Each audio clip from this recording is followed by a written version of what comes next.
Good Sunday morning, everybody, and welcome on in. It is Tobin's Fight Show here on 790 The Ticket. A lot to get to in the world of boxing, mixed martial arts, whatever the hell Triller was doing last night. So a lot to get into.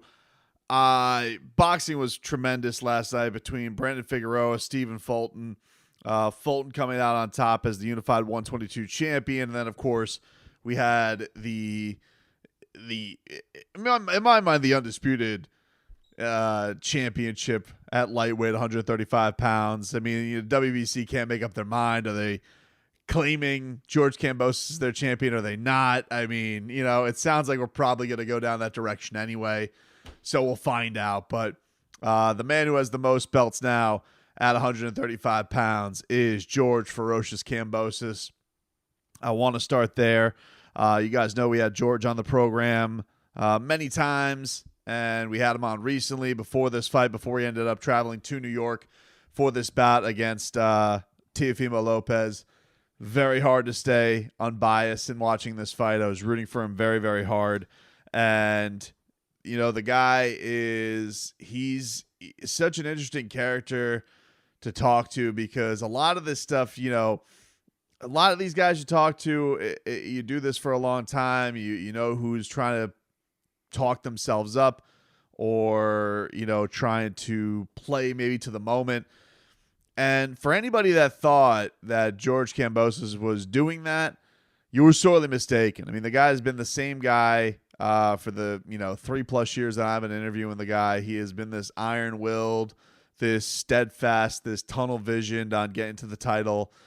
And, eventually you got to put the microphones aside and all that stuff goes away and you have to go execute.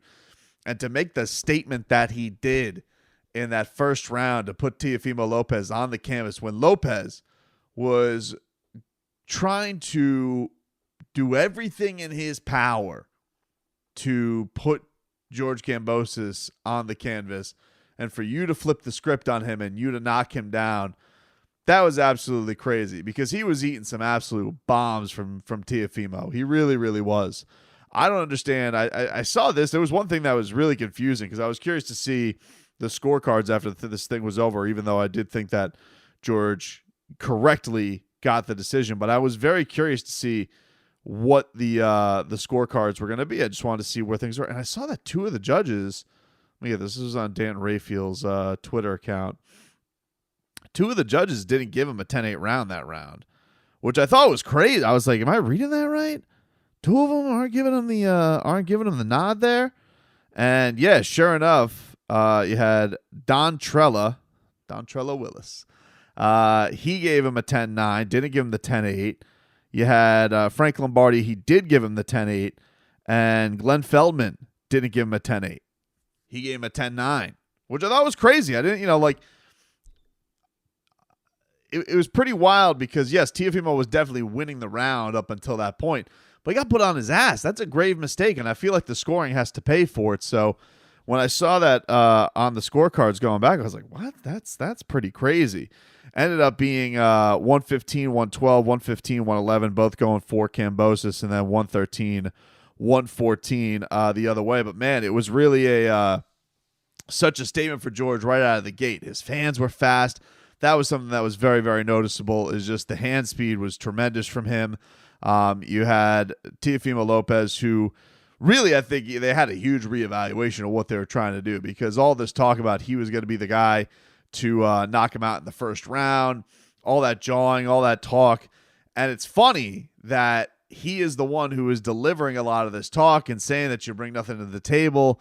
But all the head games, all the steadfastness from George Kambosos, in a lot of ways really, really rattled that whole camp in Teofimo Lopez. Not just him, but his father, getting to the workouts like a crazy person and trying to go after the Kambosos family and talking about all this stuff. Oh, he assaulted.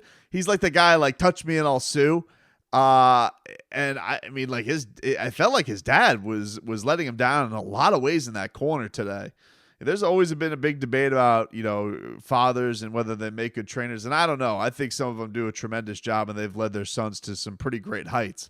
But I do think whether he was his father or whatever, the role tonight of trainer, I thought that Teofimo Sr. really, really did a poor job in not only his preparation for his son, but having the energy so high and all that type of stuff. And really, I think probably angsting him on to go and get that knockdown and seek it out so much. But for George, he weathered it so well. And really, I mean, the fight was his, man. This was his fight basically up until, you got to about round 8.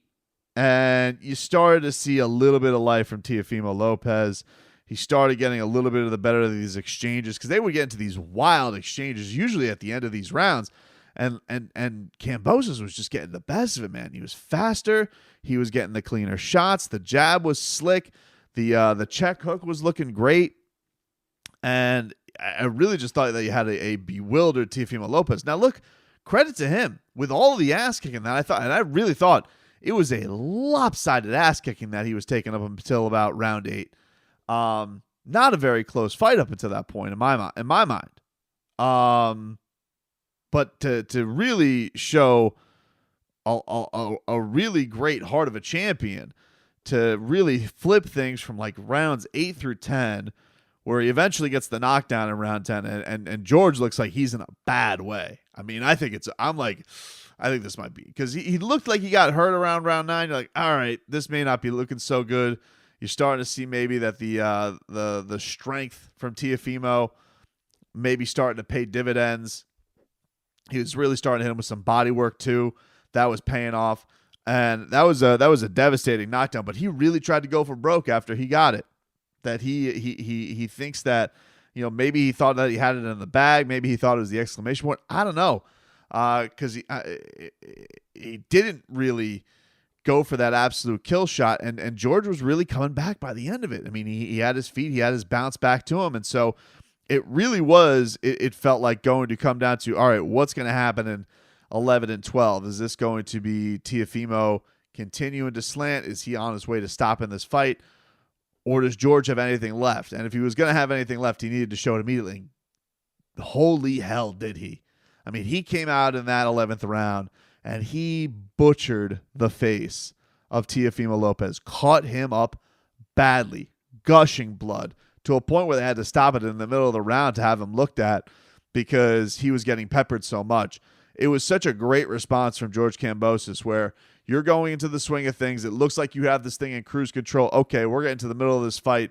Now the undisputed champion, now the man at 135 is really starting to put pedal to the metal here, and this could be all she wrote.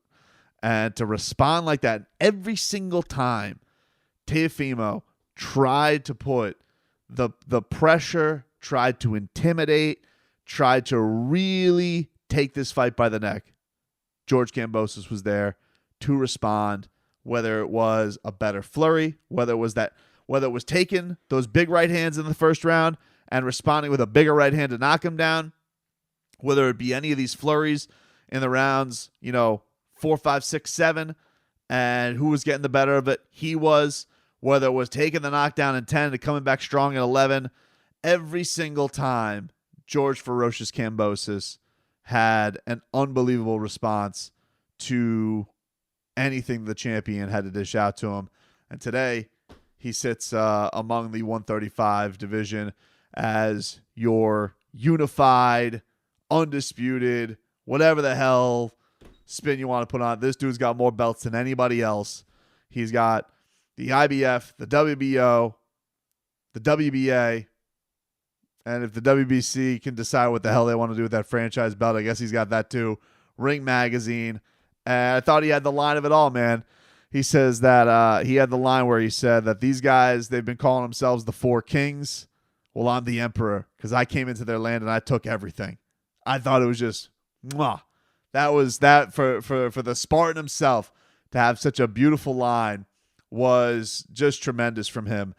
And the thing you love about this, man, when you do this type of thing is when especially you see the guys who you've known before anybody knows them and they go and do something like that, you just feel so happy for them. And it's kind of like, I guess for music fans discovering a band before they really go mainstream. And you're always hoping for these big time moments where you're like, man, I was on that train before anybody else was. And for George, this guy has just had such an iron will. All those rounds that he sparred with Manny Pacquiao, all that work that he put on at Javier Centeno's Sweatbox Gym, everybody on his team who believed in the guy. I was speaking with his manager, Peter Kahn, when we did our last sit down before this fight. And he goes, look, I really, really genuinely believe in it. It's a manager, so you take what it is, but I believe if we follow this game plan, I think he's going to do it. And it's tough it's tough after not talking to George that you're just like, man, I kind of believe in him too. But Teofimo's a beast. And you're going to hear, I think, every excuse under the sun from that camp. You started even hearing it in the post fight where it was, oh, I've been wanting to move up ever since I got the belts. Okay, we know that's kind of been a thing, but you didn't. You'll probably be hearing the things about the COVID. You'll be hearing the things about the fight getting moved, all that type of stuff. Look, all I know is they finally, after all the BS, first the idea that the first delay was on him. Secondly, that all the maneuvering that went down. All right, you eventually agreed to it. You agreed to another promotion. You didn't move on to something else. So you got to be ready. It's not like you're going to be ill-prepared for George Kambosos. You knew what you're getting into. You just thought that you were a cut above the guy. Thought you were a class above. And okay, that's fine. But that's everything that Kambosos said, that the guy was buying into his own stuff, was not training like he was. And listen, now George has a lot of that stuff to deal with. George is going to have to deal with being the guy everybody's targeting. He's not the unknown anymore. He's not the minus, or he's not the plus 800 underdog anymore. He's going to be the guy where everybody wants to fight. I mean, from Devin Haney to Jojo Diaz to Shakur Stevenson to Ryan Garcia to Tevin Farmer. I mean, fighter after fighter after fighter. Everybody wants to fight George Ferocious Kambosos now. If you asked him 24 hours ago, you couldn't get them into the ring with him. So he's in a very interesting spot now. Now everyone's going to want to come after him, and he's a guy who's worked very hard for it, and so he's going to have a lot of that stuff to deal with too. The only thing that really bummed me out with Teofimo, quite honestly, was I wish he could have given a little bit more credit to George, because there was no post-fight press conference. They both ended up going to the hospital. They both took some big shots. So the part where he is saying, I easily won that fight. All right, fighters say that they win fights all the time. Where he goes and he's asked, well, what do you think it was? And he says, I think it was 10-2. What? I mean, come on, dude. Really? Like, what are we doing here? I can't. It's like you want to hear the guy's case. Okay, let me hear what he's got to say. Fighters always think they're going to 10-2, 10 mother bleeping 2. And so that disappoints you as a guy. Look, I like Teofimo Lopez. I really do. I obviously, I'm not hiding my bias for George. I'm telling you, I was rooting for him tonight. But I like Teofimo Lopez. I think he's 24 years old. He's obviously got a very, very bright future in boxing ahead of him. But that whole act from the Lopez, duo between junior and senior. I mean, you think this is going to drop, it was dropping, but that was like from the school of Adrian Broner, like where he's like, oh, I beat Manny Pacquiao. Huh? All right, man, I guess. I mean, if you think so, that was a disappointing thing to hear from Teofimo. As far as what's next for George, I like what he said. I like what he laid out there with Devin Haney. Like, let's put all this undisputed nonsense to rest. Let's just put up all the belts. I think that I was surprised to learn in our interview that they were actually pretty cool. And Devin seemed like they were pretty cool. He's obviously got the good relationship with Eddie Hearn now. They're going to be fighting next week. Devin's got his hands full a little bit with Jojo Diaz. Jojo's a good fighter. So, and I'm looking forward to that matchup. But, yeah, I would like to put this whole WBC thing to rest and, finally have somebody undisputed so been the thing this year between Josh Taylor and between, the lightweight division and the heavyweight division, all these divisions we're trying to get, Canelo Alvarez at 168, all these divisions of people either becoming undisputed or wanting to become undisputed. And this would, I think this would be a nice next one to go for between, Devin. I would have George, in Vegas for the fight, hopefully get to celebrate with his family a little bit and, have him there, let him have the victory lap, doing all the interviews, all that type of stuff. And then, promote into this hit thing with him and Devin Haney. And, I think that the one good thing about George winning is he's not really locked into anybody. He's not a top-ranked guy. He's not a DAZN guy. He's not a Matchroom guy. He's rep by Lou DiBella and by Peter Khan. And so they kind of have the ability to snake around here a little bit. And, hell, if, maybe it ends up with him versus Gervonta Davis. Who knows? I would go and I would find the whatever this camp is, they're going to go and find the biggest payday possible. Ryan Garcia throwing his hat in the ring. I don't think Ryan really deserves to fight for the majority of the belts right now. Devin, certainly, I think if he comes out on top, definitely has a claim to that. Gervonta's a huge star. Could see that happening. Lomachenko obviously has been in the mix. He's going to be fighting up soon. Would they be interested in that? Maybe. Shakur Stevenson threw his name in the ring. So there's a lot of... This is the good thing with George. George is going to have a ton of options. But I would say my number one that I would like to see is I would like to see him versus Devin Haney. I would like to stop having semantics arguments about this undisputed thing. I would like the WBC to finally decide who their guy is and them to stick with him, and then we could just move on. But for right now, let's just say that the man, the unified man, the emperor of the 135 division is George Ferocious Kambosos. Well-earned, well-executed. It was an awesome fight, very emotional fight. Felt great for him. I did think when the one judge had it for Teofimo, I'm like, oh, he is going to get effed out of this. Because I thought after those last two rounds, I was like, I knew like after the round 10, I think like a lot of people, we all thought, oh boy, it's teeth the right way. But when he had that round 11 and he bounced back, and round 12, I was like, they can't F him. I was screaming at my TV. I wasn't saying F. I was saying they can't the word him here. They can't bleep him here. They can't. And when they gave the one card to Lopez, I was like, oh, man, you just never know with boxing. You just never, ever know. But he got it. The Emperor, man. George Ferocious Kambosos. Congratulations to him, his family.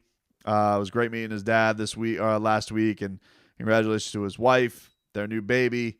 And obviously it has to mean a huge ton for him to be able to honor his grandfather this way, who passed in the in-between of these fights. So congratulations to him, and congratulations to my guy Peter Khan. You're now managing a champion, the champion of the world. So good for you, my friend.